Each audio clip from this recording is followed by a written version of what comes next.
serviteurs de Dieu, que la paix du Seigneur soit avec chacun d'entre vous. Nous voulons penser à tous les parents qui ont des enfants qui sont rentrés depuis quelque temps à l'école. Je sais que certains ont des problèmes pour la rentrée scolaire. Nous voulons prier pour vous. Nous pensons que Dieu n'est débiteur de personne. Il va vraiment vous soutenir. Il va pourvoir à tous vos différents besoins. Dieu est un Dieu qui a des solutions. Dieu est un Dieu qui a des moyens pour pourvoir à tous nos différents besoins. Et je voudrais vraiment vous encourager. Ne perdez pas confiance. Je sais que depuis une semaine, vous êtes en train de vous battre pour que les enfants reprennent normalement les classes. Mais je crois du fond de mon cœur que si nous nous accrochons à Dieu, Dieu a des solutions, Dieu a des ressources pour que chaque enfant puisse travailler et finir l'année normalement. Depuis le mois d'août, nous avons lancé le programme de l'école de Bethsalem. Le premier chapitre était consacré à un thème que nous avons intitulé « Sage et intelligent ». Le deuxième chapitre, c'était le prix pour gagner. Aujourd'hui, nous allons introduire le troisième chapitre. Le troisième chapitre tournera autour de l'excellence. Le troisième chapitre a pour thème l'excellence. Mais avant d'entrer dans le vif du sujet, je voudrais d'abord mettre devant vous deux préalables, deux choses qui doivent être réglées avant que nous puissions vraiment entrer en profondeur dans les thèmes. Je vous rappelle que nous sommes aujourd'hui le jeudi 15 octobre et je suis certain que Dieu bénira quelqu'un ce matin. Le troisième chapitre, c'est l'excellence, mais il y a deux éléments qui sont, à mon avis, importants. Le premier élément, c'est être capable de sortir de l'impasse. Personne ne peut accéder à l'excellence si la personne n'accepte pas de sortir de l'impasse. Et le deuxième problème qu'on doit régler, c'est la frustration, être capable de vaincre la frustration. Et quand nous allons régler les deux problèmes, on va tout à l'heure en parler, et là alors nous entrerons dans le vif du sujet. Il y a un texte sur lequel j'aimerais que nous puissions parler ce matin. C'est dans le livre de Luc chapitre 15. Vous allez lire du verset 11 jusqu'au verset 24. Il s'agit de l'enfant prodigue. C'est un texte que chacun d'entre nous connaît. Regardons la parole de Dieu. Je vais lire un verset. Il dit encore, un homme avait deux fils, car mon fils que voici qui était mort est revenu à la vie, il était perdu, il est retrouvé. Ils commencèrent à se réjouir. Là, c'était la conclusion du texte. Nous connaissons l'histoire de l'enfant prodigue, un monsieur qui avait des enfants.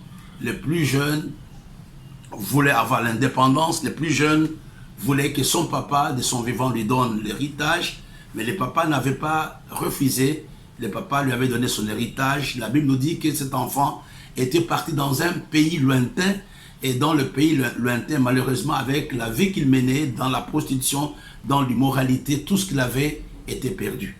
Mais un jour, il s'était remis en cause, un jour, il a regardé, il a dit, écoutez, il est important que je puisse rentrer auprès de mon père. Ce jeune homme avait envisagé son futur avec optimisme, il savait que son papa était un homme de cœur, était un homme qui pouvait le pardonner. Et j'écoute l'histoire, cet enfant était rentré auprès de son père et tout avait repris dans sa vie. Ce matin, je voudrais parler essentiellement de ce que j'appelle sortir de l'impasse.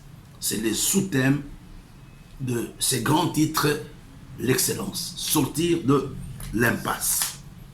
Quand nous regardons dans les dictionnaires, c'est quoi l'impasse? L'impasse est une voie sans issue, une situation qui est bloquée. Premièrement, l'impasse est une voie sans issue, une situation bloquée. Et un homme peut faire face à plusieurs types d'impasses dans sa vie. La question que nous devons nous poser, qu'est-ce qui amène l'impasse dans la vie d'un homme? Donc il y a trois raisons principales qui peuvent amener l'impasse dans la vie d'une personne. La première raison, que j'aimerais que tu notes, nos mauvais choix. Il y a des gens qui sont dans des problèmes aujourd'hui, c'est parce qu'ils n'ont pas bien décidé. Nos mauvais choix peuvent nous amener dans l'impasse. comme ce fut le cas de l'enfant prodigue, c'était lui-même qui était à la base de la situation dans laquelle il s'était trouvé. La plupart de nos difficultés, la plupart de nos problèmes sont une conséquence de nos mauvais choix, sont une conséquence de nos mauvaises décisions. Ceci, ce n'est pas pour t'accuser.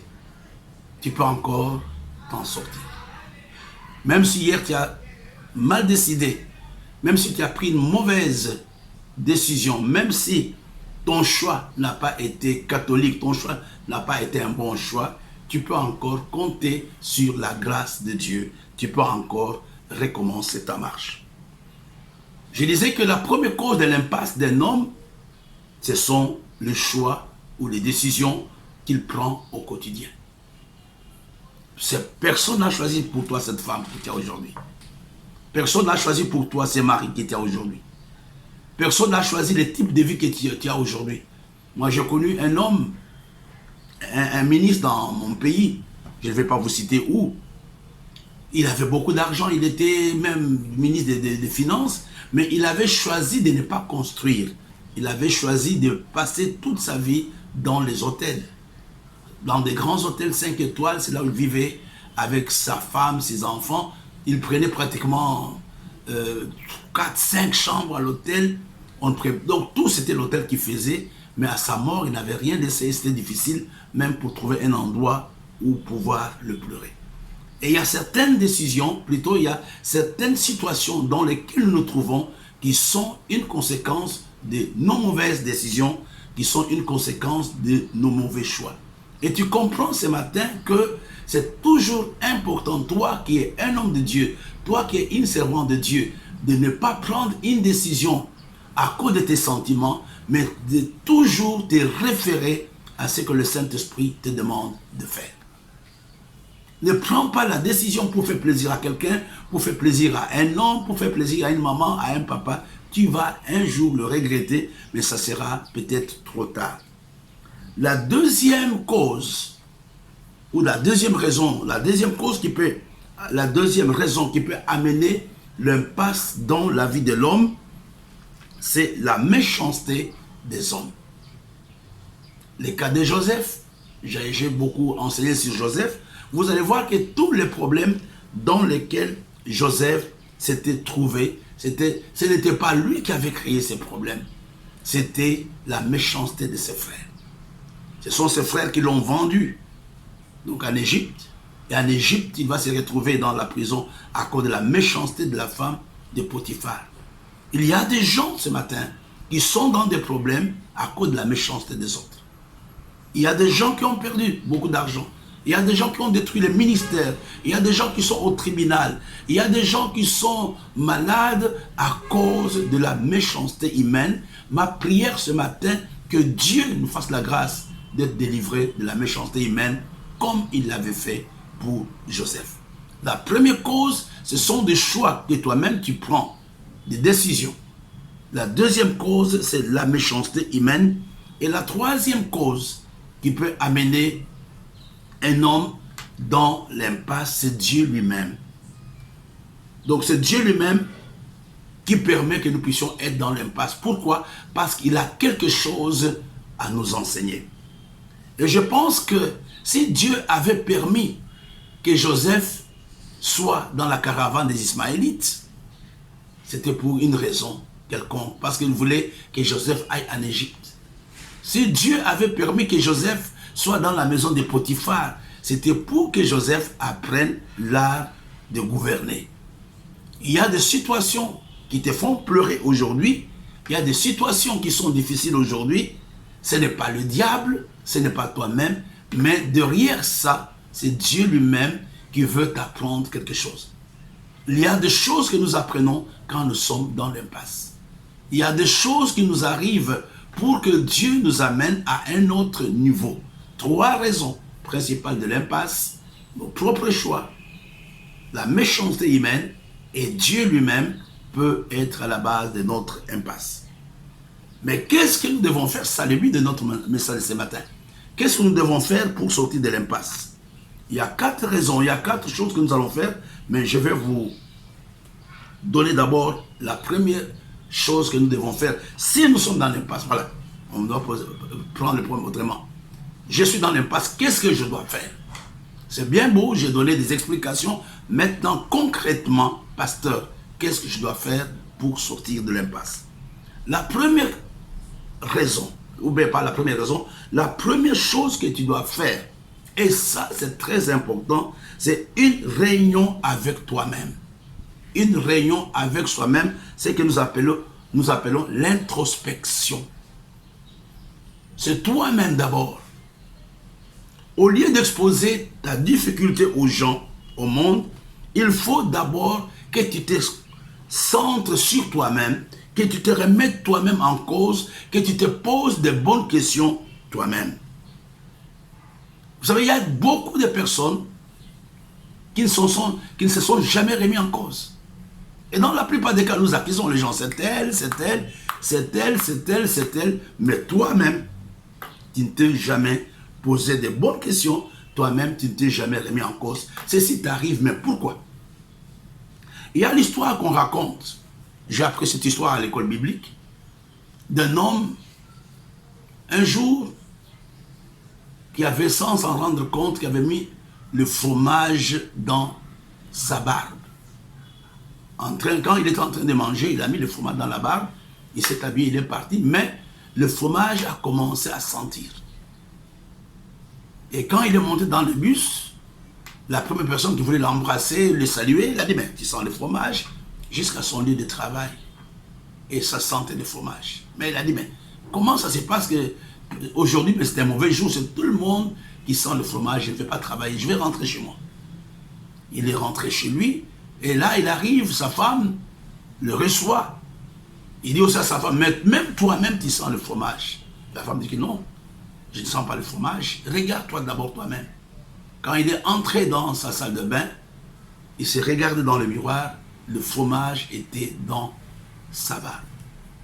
Et puis, c'était lavé et l'odeur était partie. Et vous comprenez, mes frères et sœurs, que nous devons toujours nous remettre en cause à un certain moment. Quand les choses ne marchent pas, mais le véritable problème que nous n'avons pas souvent le courage de nous affronter nous-mêmes. Nous n'avons pas le courage de regarder à notre caractère. Nous n'avons pas le courage de regarder à notre style de vie. Nous avons ce que j'appelle la politique d'Autriche. La première chose pour sortir de l'impasse, il faut d'abord faire une réunion avec soi-même, ce que nous appelons l'introspection, de poser des bonnes questions. David disait au Seigneur, sonde-moi pour voir si je suis sur le chemin de la vérité. À un certain moment, si tu n'as pas le courage de te poser des bonnes questions, tu peux peut-être, il y a des hommes qui sont à côté de toi, des hommes de confiance, des gens avec qui tu peux parler facilement, tu peux poser la question, comment tu vois ma vie, qu'est-ce qui n'est pas bon dans ma vie, qu'est-ce que tu vois? Mais là, je dis bien, il faut trouver un homme de confiance, un homme qui t'aime, un homme qui te connaît, qui sera capable de te dire exactement qui tu es.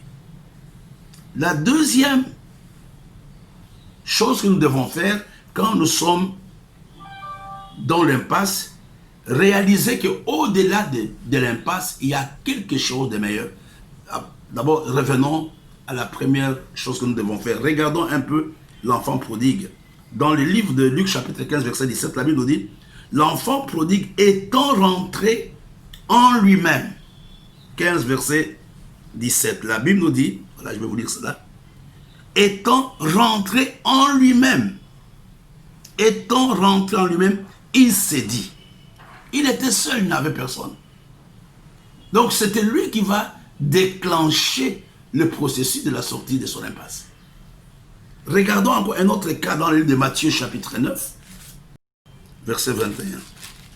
La femme a la peur des sangs. Qu'est-ce que la Bible nous dit?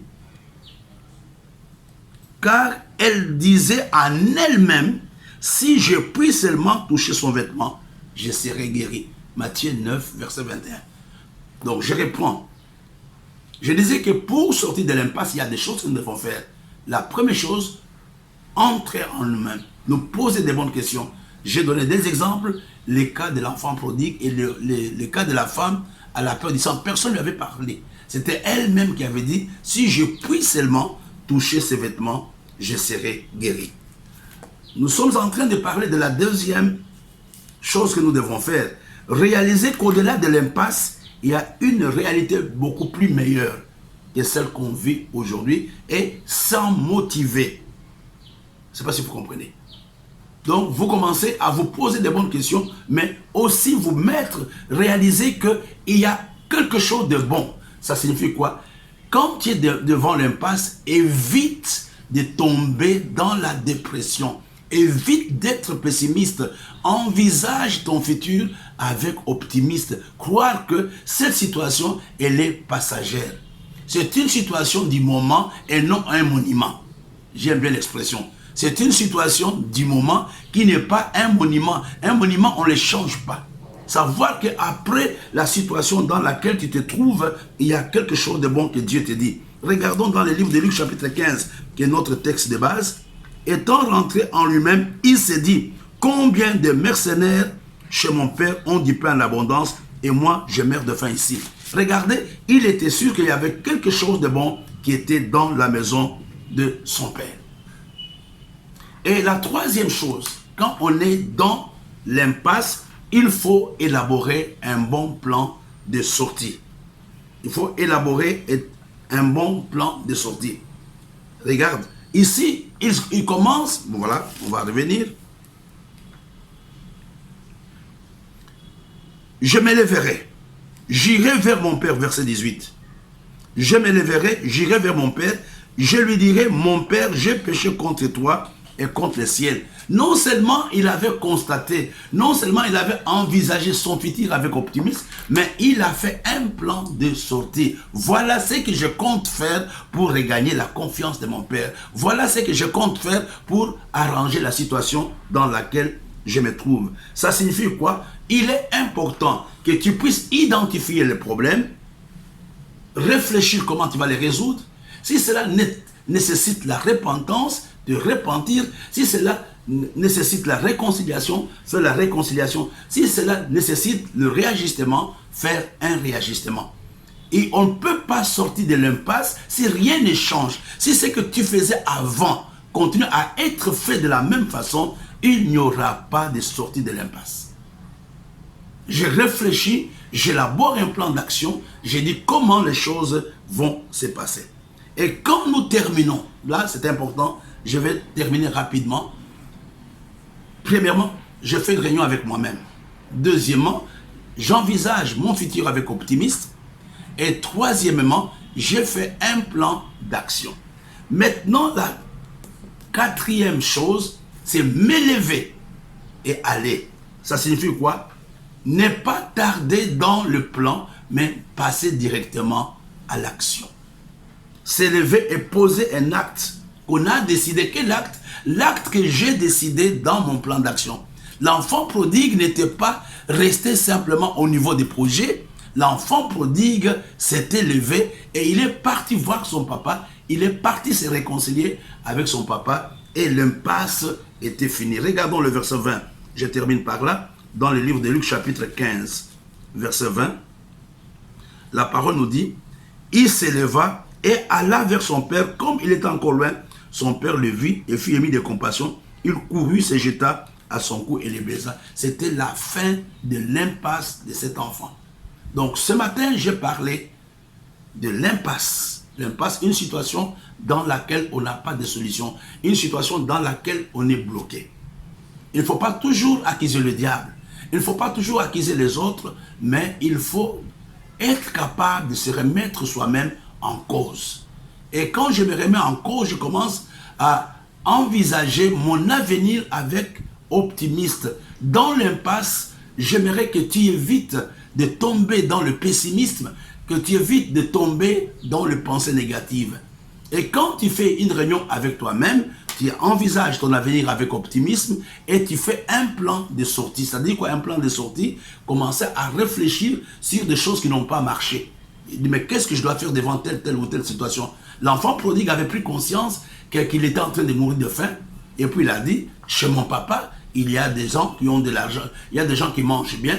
Il a mis un plan en place et non seulement il avait mis un plan en place, mais il était passé à l'action. Je voudrais ce matin que Dieu nous aide. Nous allons terminer par là. Nous allons prier. Seigneur, tu connais l'impasse de mon frère, tu connais mon impasse. Nous voulons ce jeudi nous recommander à toi. Donne-nous la sagesse, notre Père et notre Dieu, que nous soyons capables de sortir de toutes les situations jusqu'à présent qui n'ont pas de solution. De la même manière que tu avais aidé l'enfant prodigue, nous voulons, notre Père et notre Dieu, que tu nous fasses la même grâce, que nous puissions nous remettre en cause devant toi et que les choses qui ont été brisées, les choses qui nous ont bloqués, les choses qui ne marchent pas, grâce à ta puissance, grâce à ta grâce à toi, que les choses redémarrent et que les choses marchent de nouveau. Nous te bénissons notre Père, nous te bénissons notre Dieu, au nom de Jésus-Christ. Amen. You make my life feel brand new.